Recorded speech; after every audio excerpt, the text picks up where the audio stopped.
Muito bem, estamos ao vivo para mais um live da TMS. Vamos esperar as pessoas entrarem. Olá, Michele, Cora, Lu, Matheus. Boa noite, pessoal. Acenando. Muito bem. Vamos aguardar então a nossa querida Lívia entrar para que a gente possa começar a nossa live. Sandra, tudo bom? Michele, que joia. Cláudia, minha querida sócia, colega, que bom te ver de novo aqui. Lívia entrou. Muito bem. Vamos visualizar. Joia. Vamos arrumar aqui. Vamos abrindo. Olá! Tá me Olá, ouvindo? consegue me ouvir? Consigo te ouvir, só a tua imagem ainda um Tá, pouquinho tá parado. parada a imagem. Deixa eu ficar mais para trás. Eita, Vamos ver. Tô te vamos ouvindo, ver. só a imagem ainda tá um pouco congelada. Tá, deixa eu ver o que que tá rolando. Deixa eu, enquanto isso, vou botar o nosso título aqui. Uhum. Deixa eu aqui.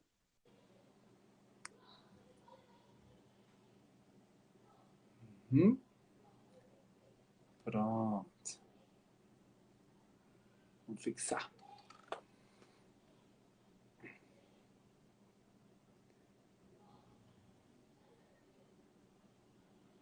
Muito bem. Vamos ver se a Lívia entra de novo. Para a gente poder fazer a nossa live, então. Querida Sandra, Fernanda, que bom que vocês estão aqui nos acompanhando.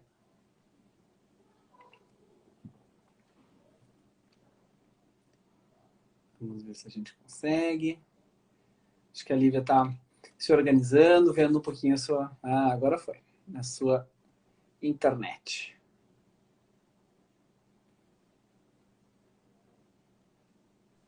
Pronto. Agora conseguimos. Que Cheguei. joia! Fico muito feliz de te ver. É tão engraçado porque, assim, eu não sei se tu sabe, tá? Mas como tu publica muitas coisas no Insta, eu te vejo todos os dias, Lívia. Praticamente. É muito legal de poder te ver ao vivo, estar contigo de novo aqui, né? Que bom, né? Pra gente fazer essa nossa live. A ideia é a gente conversar aí, no máximo até umas 9 horas, um pouquinho, também pra não ficar muito cansativo. Hoje é véspera de feriado, enquanto o pessoal vai entrando, Micheline, muito legal. Eu vou me apresentar, vou passar para ti para tu te apresentar e a gente segue só nesse nosso bate-papo. Só para explicar como é que tá chovendo aí no Rio? Aqui tá super tranquilo, tá abafado. Não tem sol, Ah, não tem chuva, tá abafado ó, mesmo. fiz uma homenagem a ti, ó. Trouxe minha canequinha aqui do Rio de Janeiro. Ah, tomara que isso tudo acabe, né, pra gente poder se ver. Nem me fala, é verdade. Muito bem, pessoal, então obrigado por vocês estarem assistindo. Eu sou o Eduardo Lomando, eu sou psicólogo, assim como a Lívia. Eu, junto com a minha colega Cláudia Cigarã, nós lançamos um método integrativo sistêmico e cognitivo que se chama TMS, que é Terapia dos Movimentos Sistêmicos. Esse nosso Insta é da TMS.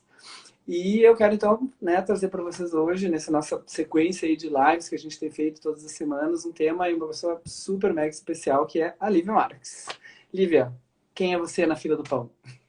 Então, adoro isso. Quem é você na fila do pão? Vamos lá, então. Eu sou Lívia Marques, sou psicóloga clínica e também sou psicóloga organizacional.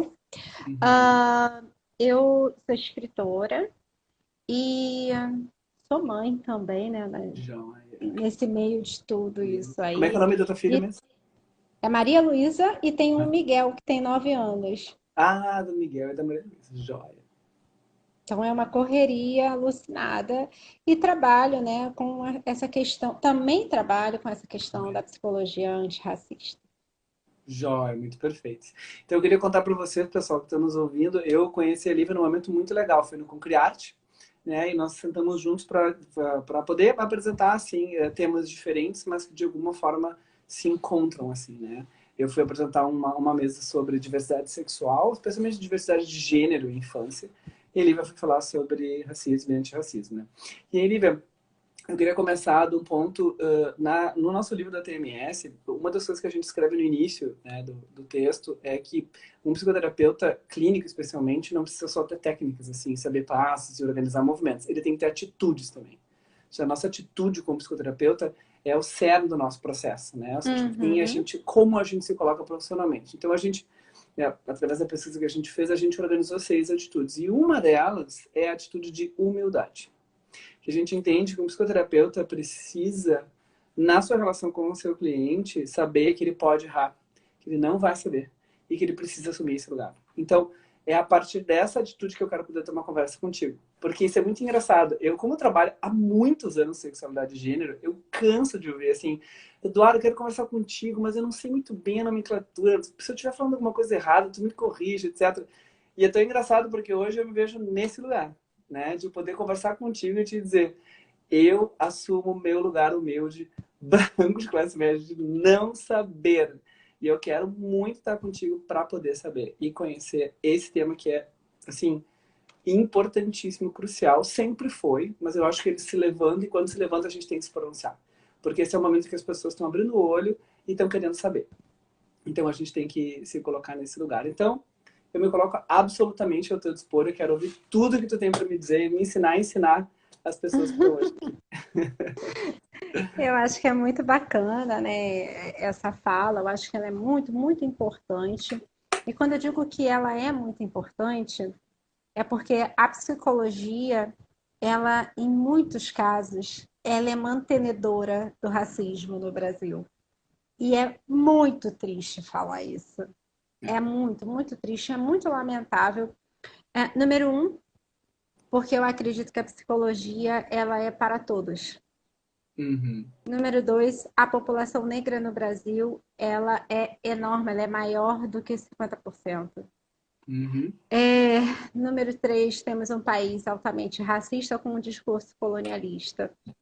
E aí é interessante falar isso, porque muitos psicólogos dizem assim para mim, mas nós somos seres biopsicossociais. Ah, gente, para mim, particularmente, não disse quase que nada. Por que eu digo isso? A gente costuma muito falar, nós somos poucos psicólogos que falamos sobre essa questão antirracista, Uhum. e isso é muito triste para a gente, isso é muito complicado para a gente, porque às vezes esse racismo, ele arruma um braço de ser um racismo intelectual também, porque essa fala, ela não é aceita nesses lugares. Isso é muito difícil. E aí ela não é aceita em livros, ela não é aceita em artigos e várias outras situações. Uma outra coisa que a gente também percebe é que a nossa literatura, ela vem da filosofia, ela vem da história, vem dentro da psicologia social, ela vem dentro da geografia, ela vem dentro do direito, ciências. E como é que a psicologia ela não traz esse debate? Como é que a psicologia não traz esse debate para a sua clínica, seja a sua clínica no hospital, seja a sua clínica numa ONG, seja a sua clínica em qualquer lugar? E a gente costuma dizer que a gente precisa ter uma clínica racializada.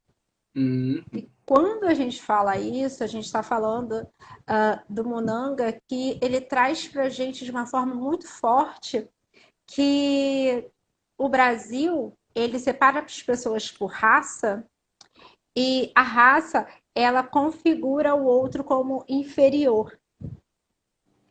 E a gente começa aí a resgatar várias coisas que são muito importantes da gente falar, como algumas crenças centrais, algumas distorções cognitivas. Então, uma coisa que eu acho que é muito importante, eu sempre falo sobre distorção cognitiva, é que às vezes uma pessoa negra, ela entra numa loja, isso acontece enormemente, e ela é seguida, a bolsa dela é revistada e tudo isso. E muitos psicólogos dizem assim, ué, Mas isso não é coisa da sua cabeça, isso aí você está pensando, e não é uma realidade. Então, todas as vezes que eu vou conversar Sim, é com uma psicólogos, catastrofização da sua cabeça, né? Você está é imaginando o a pior primeira e é coisa. isso. É a primeira coisa. E eu falo, não, para, não é isso. É muito importante a gente falar isso. É muito importante a gente pontuar isso. Porque a psicologia, como não tem esse letramento racial, conhecer esse assunto a partir desses autores, e a gente pode falar aí do Fanon, a gente pode falar da Grada Quilomba, que eram da é a Grada, né, ainda é da psicanálise, mas que traz isso para a gente de uma forma muito gostosa da gente entender o que ela está dizendo Uhum. e o quanto isso impacta nesse psicológico, enquanto isso impacta fortemente nas pessoas. Então, às vezes, eu estou com adolescentes nas Na escolas construção da públicas, subjetividade das pessoas negras. total, Total, absoluto. total, crianças, adolescentes, adultos, que a gente trabalha e no processo de muito afeto, num processo de muito carinho, de muita troca, da gente estar validando algo que é invalidado por uma sociedade Inteiro. inteira. Uhum. E deixa eu te perguntar uma coisa. Tu falou uma coisa jóia, assim, tu falou várias coisas, assim, não sei nem para onde ir, mas vamos devagar. Eu, por exemplo, sou formado há 16.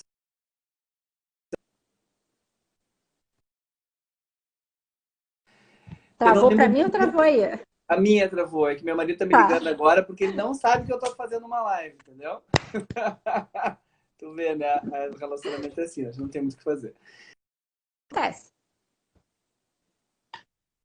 20 anos e eu não tive um professor e um texto sobre essa discussão racista, negritude, etc. Zero. É incrível, assim. É como se isso não existisse. E eu te pergunto, assim, Uhum.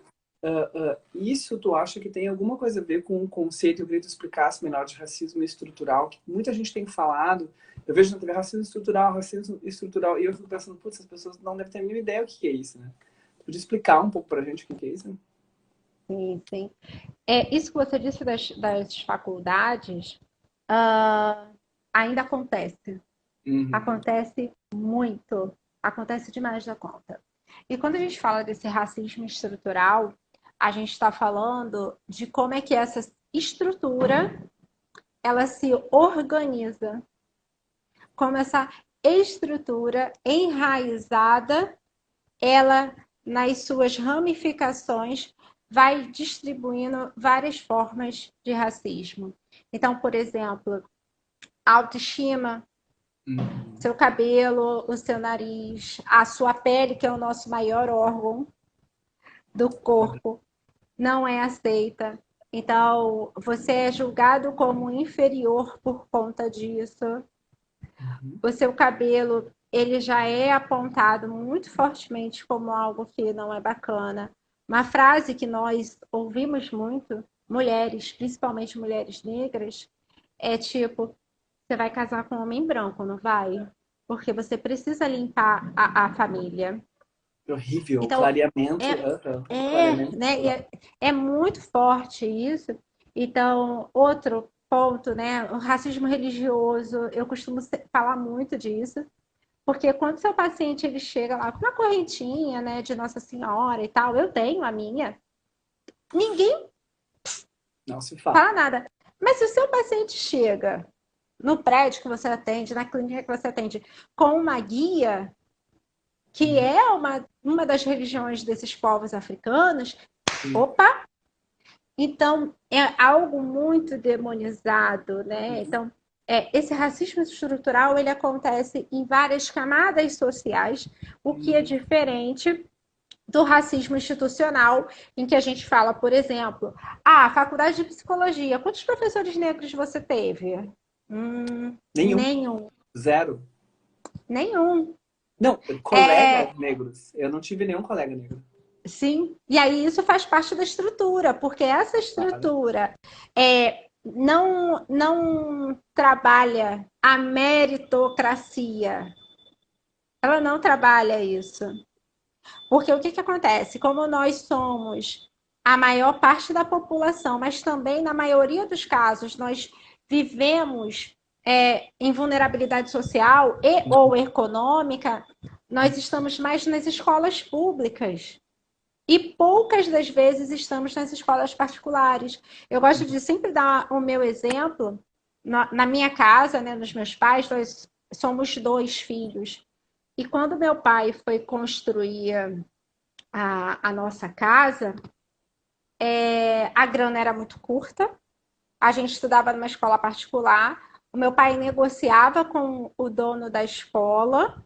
E aí ele pagava, não sei, pagava a mensalidade esse mês, mês que vem, quando caísse um dinheiro, ele pagaria outra. E a gente comia arroz, feijão e ovo. E a minha avó, quando tinha uma grana, comprava um franguinho, uma carne moída. Quando eu fiz psicologia, eu fiz um estágio na Fiocruz, aqui no Rio, na área hospitalar. E eu não tinha grana, porque não tinha bolsa, eu não tinha grana para poder almoçar, lanchar, essa coisa toda. Então eu saía da faculdade, eu pegava o ônibus, eu ia lanchando um sanduíche no ônibus. E quando eu chegava lá, estava todo mundo almoçando, eu simplesmente fingia que não estava com fome. E chegava em casa quase 6 horas da noite e aí eu ia comer alguma coisa. Sim. Então, assim, muitas pessoas me questionavam por que eu não largava aquela faculdade, porque ela era cara demais e não era para mim. A minha família não tinha dinheiro, mas eu fui a primeira neta da minha avó a se formar. Então, assim, é um processo muito grande para essa família. Hoje eu vejo que as minhas primas, né, vão num processo bacana também, os meus primos. E esse estrutural e esse institucional, você não vê, por exemplo, sei lá, um super juiz negro. Ainda é muito difícil. Então, é uma estrutura que se organizou a partir desse racismo estrutural, que é muito forte no Brasil. E deixa eu te perguntar assim, porque aqui a gente tem eu fico pensando assim, né, um problema muito sério, né? Porque, queira ou não, a psicoterapia, a clínica em psicologia, ela é uma clínica elitizada, né? As pessoas precisam pagar para poder fazer, muito. Mesmo né, num lugar onde, por exemplo, como eu trabalho muitas vezes lá no TCC, ou tem outras clínicas que fazem a custo, ou a baixo custo, né? Às vezes o baixo custo é um baixo custo para a classe média. Não é necessariamente Sim. um baixo custo para quem é de uma classe mais B ou C, assim, nesse sentido, né? E aí eu fico pensando, como é que a psicoterapia, como é que a clínica em psicologia, que queira uma área belíssima, que trabalha com promoção de saúde, diminuição de sofrimento, trabalha com todas as questões que está trazendo, fagocita o construcionismo social para poder entender o quanto as estruturas lógicas estão na cabeça da pessoa. A gente precisa também na clínica. Como é que tu achas que a psicologia clínica pode ajudar, na realidade, nesse processo do antirracismo? A gente precisa entender que a gente tem que sair do consultório. Ou então a gente abrir a oportunidade para essa galera conhecer o nosso trabalho. Aqui no Rio de Janeiro, eu saio daqui e eu vou para uma escola pública. Eu divulgo isso abertamente no Twitter, no Facebook, eu mando todo mundo compartilhar. Eu saio daqui e vou para esses lugares. Eu saio daqui e vou para uma comunidade em Niterói e vou lá para falar com as meninas. Eu aqui faço trabalho numa ONG, então eu falo assim, olha, tem determinado horário aqui e você vê o jovem, a criança que está precisando desse atendimento e manda para cá. Ou então a gente faz os grupos de suporte, de apoio, e eu vou até lá para fazer esse trabalho com as mães. Então, assim, elas hoje entendem. Eu acho que, assim, para mim é muito importante. Eu tenho um paciente que ele é do Morro dos Macacos. A mãe trabalha com bolo. Ela conseguiu sair da ONG porque ela hoje consegue sustentar a família dela. Vendendo bolo. E aí ela falou assim: ele não vai parar de fazer o tratamento com você, não. Eu vou pagar, mas ele não vai parar de fazer o tratamento com você. Então, olha a importância Do do nosso nosso trabalho. trabalho e da gente mostrar para essas pessoas que o trabalho da clínica ele precisa ser feito com a sociedade. Isso parte da gente. Isso parte da gente de tirar esse mito de que a psicologia é só para gente rica ou gente de classe média. é necessário a gente desconstruir isso. Uhum. Nossa, deixa eu te fazer um comentário. Isso que tu falou, acho que é joia, assim, né? Ou seja, tu tá dizendo que a gente tem que fazer uma clínica minimamente ampliada, né? Ou seja, a gente tem que sair desse espaço do consultório que espera o paciente chegar e entender, aí entra o consultorismo social, né? Que o paciente não está chegando não porque talvez ele não queira, ou porque ele não tem a demanda, ou porque ele não acredita em psicoterapia, né? Mas porque ele pode não ter dinheiro ou achar, que eu acho que é outra coisa importante que eu vejo muito quando a gente trabalha Que com o espaço não é pacientes. dele. Isso. As travessuras diziam, mesmo com dinheiro, elas diziam, psicoterapia não é pra gente, entendeu? Porque isso é O coisa espaço não é dele. O meu do espaço. corpo não cabe aí. É isso. Exato. Mas, claro, tu tá dizendo o quê? A psicoterapia não tá falando sobre isso. A psicologia clínica não tá se debruçando. A psicologia, em geral, não faz isso, né? E aí eu vi que a Gabriela Scotto, nossa super, assim, colega, ótima aluna, né, e psicóloga, colocou assim, ó, meu marido que é branco me contou que ouviu na maternidade as enfermeiras conversarem entre elas e que a minha filha nasceu branca, mas a mãe era bem pretinha. Ou seja, ela diz em sério, em pleno século XXI. Né? Eu acho É que é o que eu dolorido. numa ideia de, pelo que eu entendi que a Gabi está trazendo, no sentido de, ai, que bom que nasceu branquinha, né? Que alívio, ela nasceu branquinha, né? E É. assim, é muito interessante também que numa família interracial, não sei se ela passa por isso, ou se ela já passou por isso. Quando eu tive o Miguel, meu filho mais velho, uma pessoa da família, ela entrou na maternidade e ela, antes de falar comigo, falou assim: Ai, que lindo, deixa eu ver o cabelinho dele para ver se o cabelinho dele é crespo também. O meu filho tinha um dia de vida. Um dia e Um ele já foi dia. vítima disso. E ele já foi vítima de racismo. Isso é muito forte. E a gente é atacado o tempo inteiro, né? Então, assim, eu costumo dizer que nós morremos a cada dia. Então não precisa ser um tiro que a gente tome. A gente Uhum. morre vendo a mãe do Miguel sofrendo, a gente morre vendo um dos nossos tomando uma chicotada, tomando uma dura porque tem um cabelo black. A gente morre porque uma criança ela comete suicídio, porque jovens negros são os que mais cometem suicídio, segundo o Ministério da Saúde. Meu Deus, que eu não sabia. Então, sim, segundo o Ministério da Saúde, são os que mais cometem suicídio. E aí a gente morre nessas microagressões Uhum. diárias. Né? Então, tem o tiroteio aqui, a gente toma esse tiro de forma que não é física. Né? Então, quando a gente escuta, por exemplo, que o jovem que está lá na favela, preto que nem eu, ou então mais retinto, ou um pouco mais claro, ele precisa tomar conta dos irmãos, a mãe sair para vender o bolo de porta em porta, e ele pensar se a mãe vai voltar com Covid e se vai voltar com dinheiro e se Viva. ele vai ter condições de estar ali brincando com os primos e sem tomar um tiro, por exemplo. Então, assim, é muito difícil. Ai, que fofa! Olha, a Carol. A Carol esteve comigo numa escola Ela já fez várias aqui mensagens, achei joia ela. e foi lindo, assim, o encontro, porque foi um abraço muito gostoso.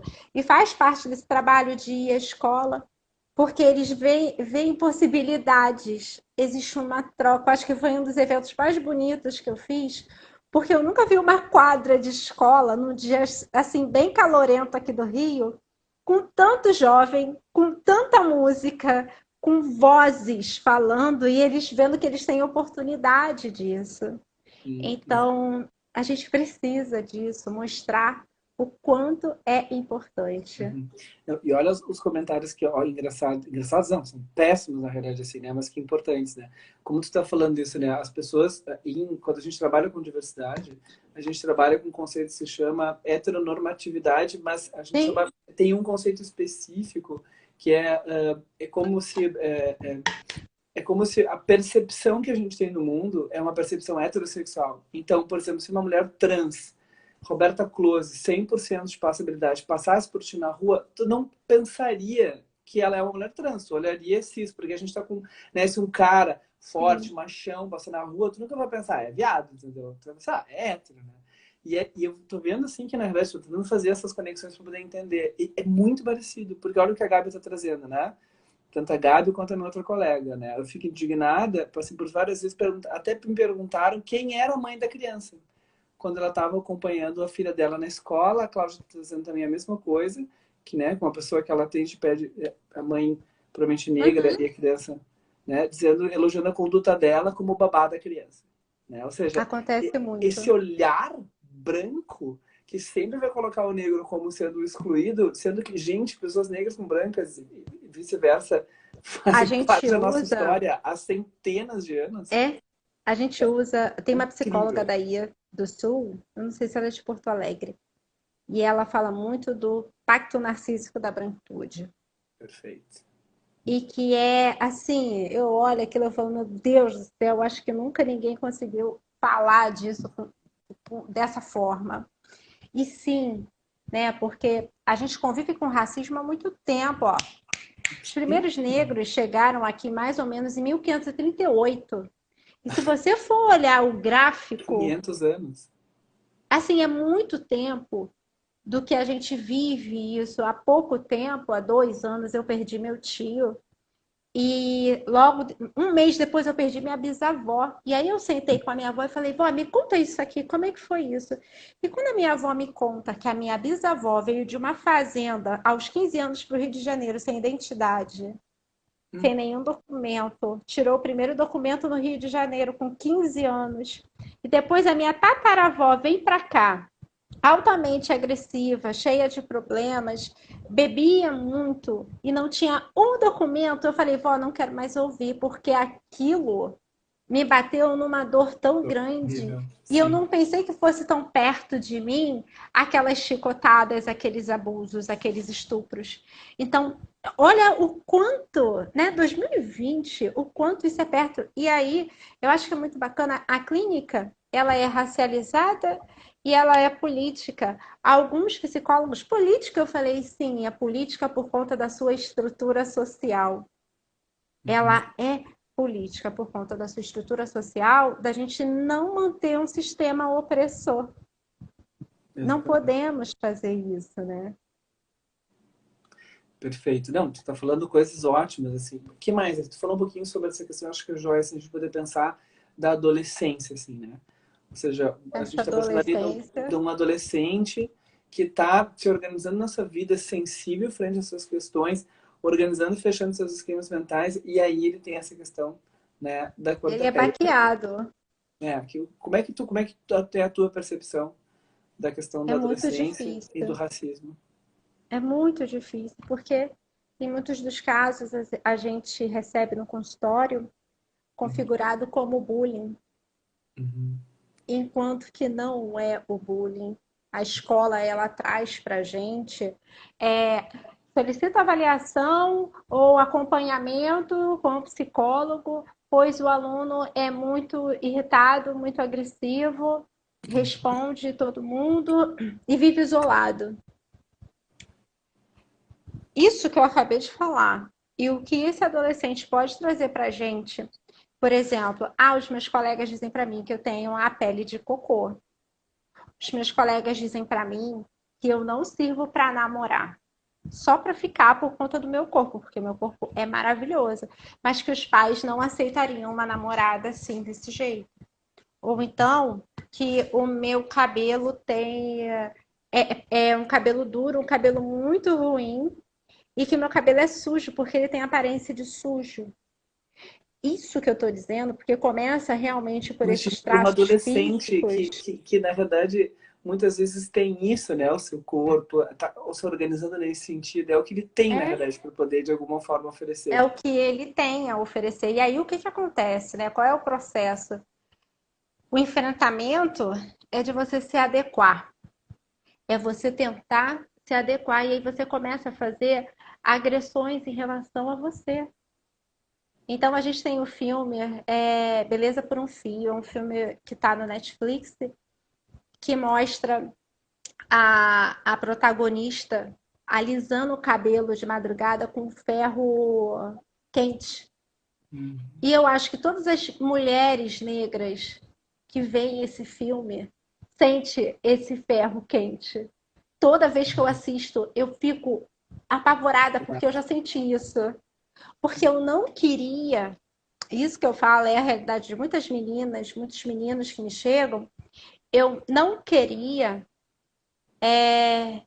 ter esse cabelo, eu não queria ter essa cor. A fala é essa. Eu não queria ser desta família, porque eu não sou aceita. E os meninos, olha, eu realmente sinto muito também, porque eles só se veem impotentes se jogarem bem futebol, forem bom em algum tipo de esporte, Sim. De porque novo, a todo o ideia do resto corpo, do do físico, assim. corpo. A gente, tem um geógrafo que ele diz o seguinte: nossos corpos falam. Uhum. E aí eu sempre complemento e digo, falam antes das nossas vozes, porque o seu corpo, ele é alvo. Então, uma mãe preta que tem um filho preto, essa criança, quando faz 7, 8, 9 anos, ela já começa a ficar apavorada, porque ela não vai poder, de jeito nenhum, evitar que essa criança, esse menino, Seja um vista. adolescente, ele seja batido na rua, né? Andar de bicicleta, um homem, um jovem preto, sem camisa, na praia, não faça. Então, quando a gente trabalha esse processo, é um processo de Só que você. daí ele tá vendo os homens brancos, as pessoas brancas andando de bicicleta sem camisa também. Mas aí é o que eu falo para eles, né? É Horrível. uma forma de você se proteger. E a gente entende dessa forma. O George, né, que foi morto, as pessoas falam assim: mas por que que a mulher não interviu ao ficar só gravando? Porque ela sabia que ela poderia ser a outra pessoa a morrer. Tinha Poderia mais, morrer né? também, claro. Então, assim, eu acho que a estrutura social e essa fala colonial que a gente fala muito, e esse pacto narcísico da branquitude, porque pessoas não negras reproduzem o racismo.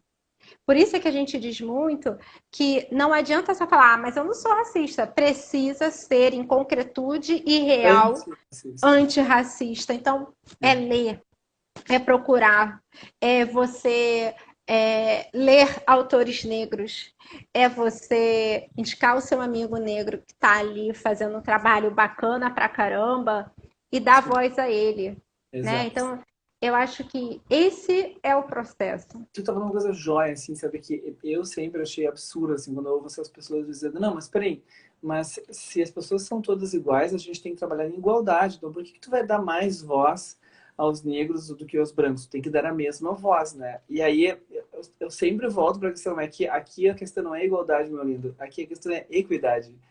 Equidade. Equidade, ou seja, tem alguém muito mais baixo, então tu tem que dar muito mais força para que É isso possa. Porque se equidade. tu só tem uma força, então tu vai dar para quem está mais baixo, não para quem está em cima. E deixa eu te fazer uma outra pergunta. Eu tive assim uma experiência há 20 anos atrás, mais talvez até, né?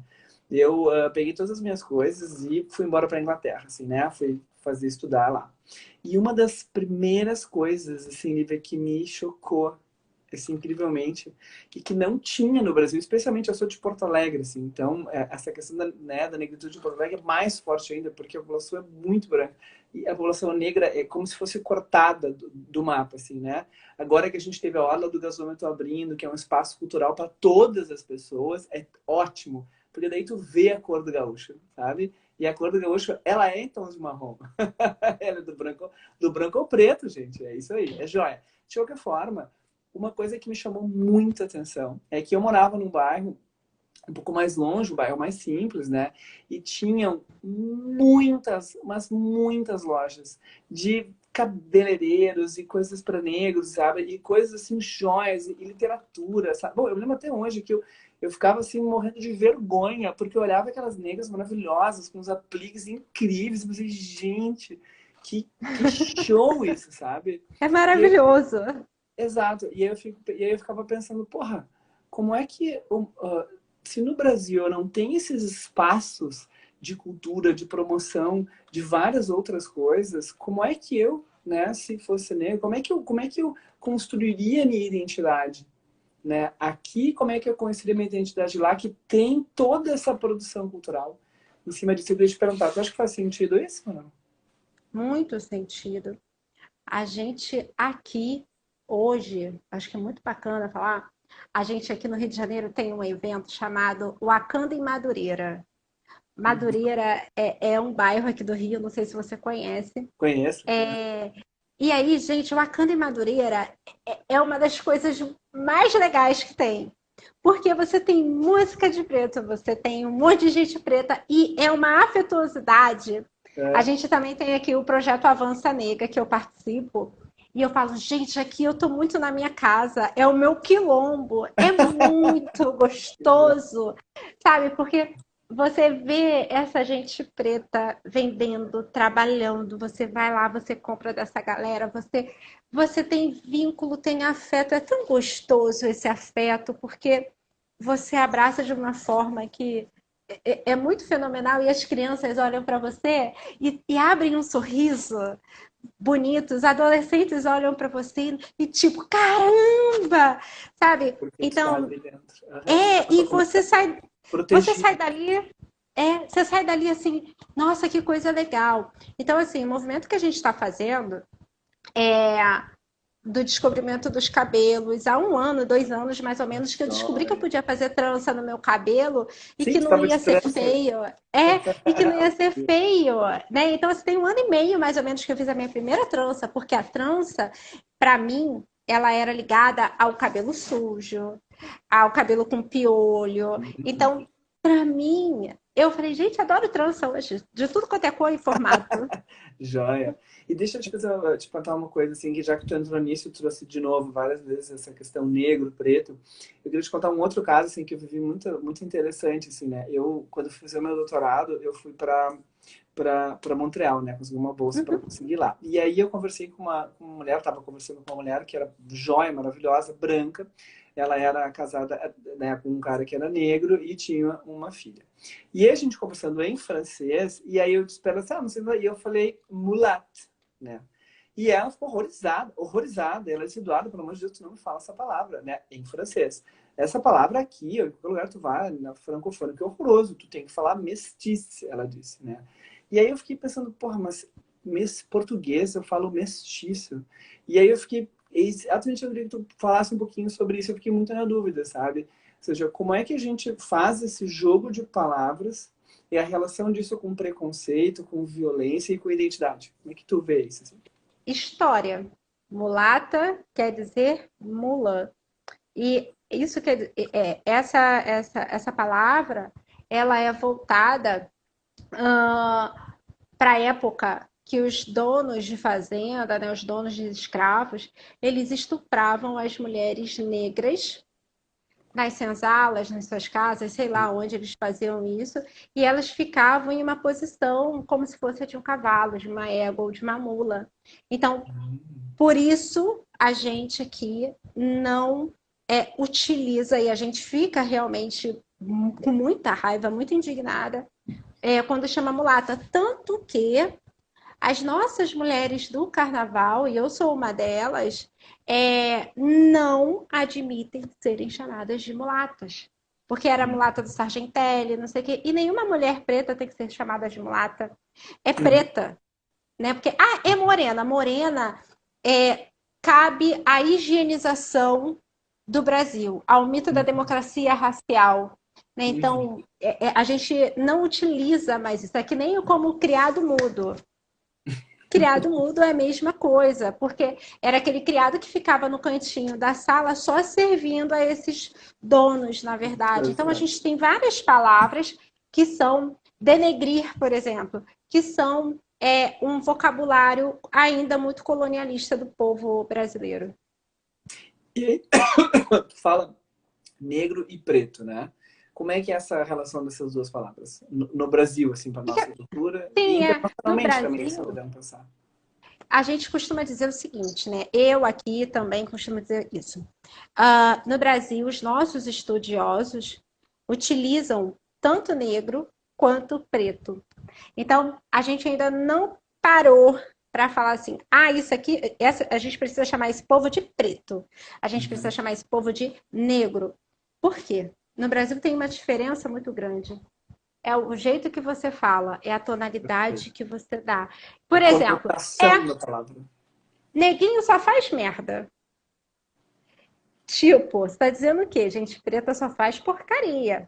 Então, a gente precisa ter isso, essa conotação dessa palavra, essa semântica, esse jeito que você vai falar Uhum. dela. Perfeito. Não, isso é bem interessante, porque tentar fazer paralelos, assim, né? Quando a gente trabalha com diversidade de gênero, por exemplo, a gente vai usar a palavra viado, né? Então, Sim, o movimento queer, que é o movimento pós-pluralista, ele vai trazer essa para dentro. E a gente no Brasil tem feito muito disso, né? Ou seja, trazer a palavra viado como uma palavra de identidade. Para quê? Para tirar a força de ofensa dela. Porque essa é uma isso. palavra que é usada como ofensa, né? Então a ideia é Uhum, tipo assim, sim, somos viado, deu o quadro lá da criança viado, etc. Então quando a pessoa chegar e dizer viado, né? Tu dizer sou ideia, valeu, tudo bom, né? Ou seja, mas ao mesmo tempo as pessoas podem ofender. A ofensa vem nesse sentido, né? sim, é Eu bem acho que isso estou trazendo mesmo. né, que as duas coisas. Eu sinto que as pessoas brancas, me coloco nesse lugar também, têm talvez um pouco de receio de falar preto porque acham que isso é ofensivo. Tu tem essa percepção também ou não? Mas branco Sim, e não.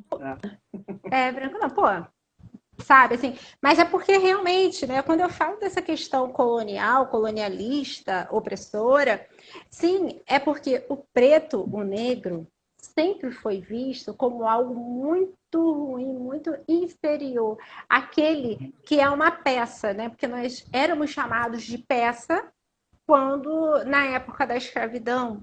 Então, esse processo de eugenia, ele é muito forte porque ele traz essa percepção dessa pessoa negra como inferior.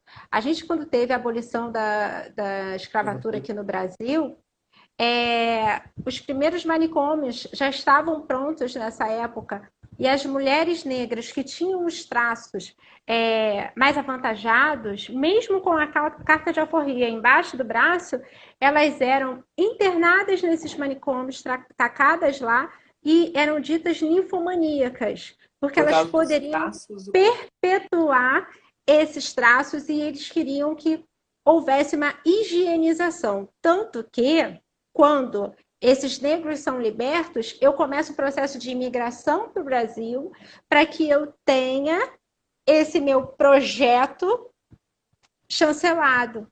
Uhum. Então, eu preciso exterminar essa raça, tanto que hoje a gente fala do genocídio, do processo da necropolítica. Uhum. Perfeito. Divya, super joia. Queria dizer pro pessoal que vocês podem fazer perguntas, quem estiver nos assistindo. O pessoal acenou, tá adorando. Tem várias pessoas que te amam aqui, que já estão te. Muito jóia, muito jóia. E deixa eu te fazer uma assim, para a gente ir encerrando, fechando um pouco assim. Tu trouxe uma coisa que eu achei muito legal, ou seja, a psicologia precisa sair do consultório, a clínica, né? Precisa sair do consultório, né? O que que tu vê assim de ações para a gente poder falar para as pessoas que são exemplos disso assim, ou o que que tu percebe que são concretudes da psicologia para trabalhar com a população negra que realmente possa ajudar a gente poder criar assim criar força, eu diria assim, ó, criar força nessa batalha antirracista, porque eu não sei se isso, né, um dia vai realmente ser exterminado, assim, né? Eu acho que é uma batalha cultural que a gente tem que estar sempre com a bandeira levantada, né? Sim, Mas esse bate-papo que a gente está tendo, ele precisa sempre acontecer. Essa é uma das coisas. Outra coisa também que eu acho que é muito importante, acho não, tenho certeza que é muito importante, é que os psicólogos entendam e venham aprender com essas pessoas que estão trabalhando nessa luta antirracista. Por que eu estou falando isso? Se continuar desse jeito, hoje tem muita gente preta procurando terapia e nós somos a maioria. Vai cair essa história de uma psicologia totalmente embranquecida, sem nenhum tipo de discernimento. Isso eu falo assim com muita propriedade, porque os meus pacientes chegam no meu consultório falando da invalidação e com um sofrimento muito grande que passaram nesse consultório. Isso é dolorido e eu acho que é muito perigoso para a psicologia isso. A gente precisa conversar sobre isso nas graduações, nas pós, nos mestrados, nos doutorados. uhum. Eles não podem mais barrar a gente nos mestrados, nos artigos. Eu recebi uma recusa de um artigo dizendo que esse assunto não era pertinente. Imagina. Isso é um absurdo. Não, recursos de Então, auxílio é um tema à parte, assim, porque eu acho que e aí eu falei assim, mas gente, mas não é pertinente como? Ele está tão embasado cientificamente, esse processo todo, mas tudo bem, segue o baile. E aí, a gente precisa parar para pensar realmente em quanto nós queremos ser antirracistas.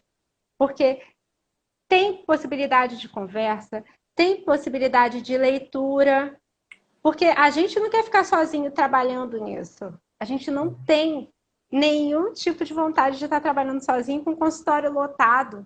A gente precisa que essas pessoas sejam atendidas e de forma boa, com qualidade, que elas possam ser acolhidas nesse processo. É isso que a gente quer. Então, aprendam, queiram aprender, assim como a gente faz. A gente vai lá e na frente, isso tem que acontecer também a partir desse processo da branquitude. quem que tu indica de literatura? Eu vi que tu citou alguns autores e autoras, assim, né? Que tu, só para como essa nossa live vai ficar gravada no IGTV, para a gente deixar assim marcado aqui, de leitura para o pessoal da psicologia, mas também não da psicologia, né? Também Sim, em geral. eu sempre indico o Silvio Almeida, Uhum, a Djamila Ribeiro, quem tem medo do feminismo negro, porque fala ali uhum. esplendidamente. Eu falo da minha grande imortal Conceição Evaristo, sempre falarei dela Conceição porque ela é Evaristo. fenomenal, uma mulher incrível. Eu tenho um livro junto com a Ellen, A Psicologia e a Ciência da Negritude. É um Eu vi. livro delícia de ler. Tem Dandara e Vovó Senira, que trabalha fortemente a infância, adolescência e os adultos super se identificam. A gente tem o Fanon, a gente tem a Grada Quilomba, Memórias de uma Plantação. A gente tem a Jeane Tavares. A gente tem literatura. A gente tem Joia. Rodney.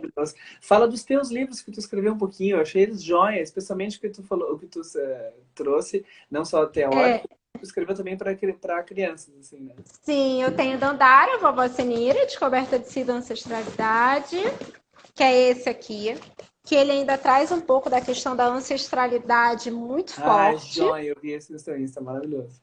Ele é lindo, ela encontra com essa avó que faz toda a reconexão com ela.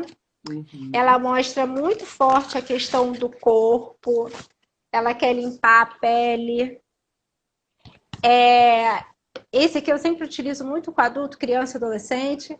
E tenho a Essência da Negritude, a Psicologia e a Essência da Negritude, da editora Conquista, em que a gente vai abordando tudo isso a partir de um contexto histórico, social, cultural. A gente fala da solidão da mulher negra, a gente fala desse corpo hipersexualizado, a gente fala assim abertamente de tudo. Joia, muito legal. Eu vou fazer uma recomendação também, para assim, mais você está falando sobre crianças, os adolescentes. Eu fui na CCXP, que é a Comic Con, no ano passado, em São Paulo, Uhum. né? E eu amei, comprei ele todo, achei joia. Um autor, agora me passou o nome dele, estou com o livro aqui. E ele fez uma revista em quadrinhos, Hugo trazendo Canuto, Canuto, isso, dos orixás. eu tenho. Maravilhoso! Eu Eu tenho, amei. amo esse daí também. Transformou os orixás, né? Em Eu amo super-heróis. isso, eu tenho uma proximidade disso muito grande, né? Aí eu tava louco para que os orixás pudessem aparecer, eles apareceram todos, né? E ele transforma os orixás em super-heróis. Eu acho que isso, quando eu vi aquilo, eu comprei aquilo, eu já tinha visto, eu olhei e pensei, putz, se eu trabalhasse com crianças e adolescentes, que eu não trabalho, né? Eu certamente Pode usar. Pode trabalharia e usar traria essa ideia do heroísmo, assim, essa da ancestralidade como potência. A gente usa isso, essa ancestralidade como potência, porque eram grandes, são grandes guerreiros. A gente usa isso. exato. Aham. Joia, que hora. Lívia, tu quer trazer mais alguma coisa, alguma ideia ou algo que tu acha importante deixar colocado aqui para a gente pensar essa questão da psicologia do antirracismo? Eu sempre falo isso, né? Se a pessoa quer ser realmente antirracista, ela precisa ler, ela precisa buscar isso. Eu vou dar um curso agora no CAESM, falando sobre isso, sobre a questão do racismo e da subjetividade. Vai ser online. Eu Tem tenho um site e-book, para te gravar? Qual é o site, sabe? Caesme, que seja. CAESM, CAESM. Tem lá no meu Instagram que eu até divulguei. Então, assim, tem o e-book na minha página do Letramento Racial, que ele é gratuito, pode baixar também. Tem o grupo de estudos que eu trabalho. a gente sempre está fazendo esse movimento para poder trazer essa questão do antirracismo e da gente atuar de forma real, concreta. Perfeito. Lívia, eu te agradeço do fundo do meu coração. Eu, por mim, ficaria até às 10 da noite conversando contigo, mas absolutamente respeito o nosso horário, nosso tempo, e o teu também, eu sei que tu tem a tua família, e, né, e tá tudo bem. Então, quero te agradecer do fundo do coração. Muito obrigado por ter disponibilizado, dado o teu tempo, para nos ensinar sobre coisas que a gente precisa reaprender, assim, coisas que estão aí há muitos anos e que a gente tá vendo como novidade, mas não é, na verdade, né? Essas coisas estão aí, as pessoas estão sofrendo gravemente e a gente precisa mudar essa realidade. Né? E se ela não vier a partir da discussão, ela vai ter que vir muitas vezes a partir da força do movimento, né? Do protesto, como está acontecendo em muitos momentos agora. Então, eu acho muito joia. Isso que tu falaste, assim, me marcou muito, ou seja, da psicologia clínica, entender que ela é política e que ela, no lugar que ela tá, ela não vai alcançar a população negra e preta. Ela precisa se deslocar e sair desse processo. Né? E eu fiquei aqui pensando, gente, como é que eu vou fazer isso? Como é que a gente vai fazer isso? Mas eu acho que é bem isso, ou seja, eu acho que é esse lugar de mal-estar que a gente precisa ficar, entendeu? Porque esse é o lugar que vocês estão há muitos anos. E a gente precisa tocar isso com empatia, para poder fazer com que isso emerja e saia desse lugar. Joia, Lívia, assim, ó, muito obrigado, foi demais. Eu amei a tua palestra quando eu te conheci no Concreage, né? E aí quando a gente começou a pensar das lives, etc e tal, e falamos sobre racismo, eu falei, gente, vocês vão falar com a Lívia, já anotei, já tudo. E aí quando eu falei, gente, é o Edu, claro!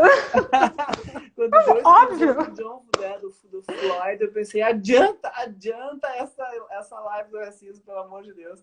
A gente é importante. Tão longa, né? Eu falei, não, bota a Lívia na frente, porque isso não pode deixar para frente, tá todo mundo olhando para isso. Entendeu? Então agora a gente tem que capturar os olhares com as pessoas inteligentes como tu, né? Que vem e faz muita diferença, né? O pessoal agradecendo. Lívia, muito obrigado, beijão para tua família. Muito obrigada, gente. Beijos aí. Pessoal, vai estar no nosso GTV, então, por favor, cliquem lá, compartilhem. Então, acho que isso que tu falou é importante, né? Ser antirracista também é poder compartilhar. Então, compartilha a nossa live para as pessoas ouvirem a Lívia, ouvirem essas discussões que ela traz. Ok? E joia, e nos siga no Instagram também, né? Porque a gente gostaria muito de também vender. Por favor, né? Tirem foto, marquem a gente. Joia. Lívia, muito obrigado. Rio de Janeiro, muito obrigado por você ter me concedido a Lívia. E fica bem. E vamos rezar para acabar tudo isso e vocês virem para cá. Sim, por favor. Tchau, tchau. Beijo, tchau.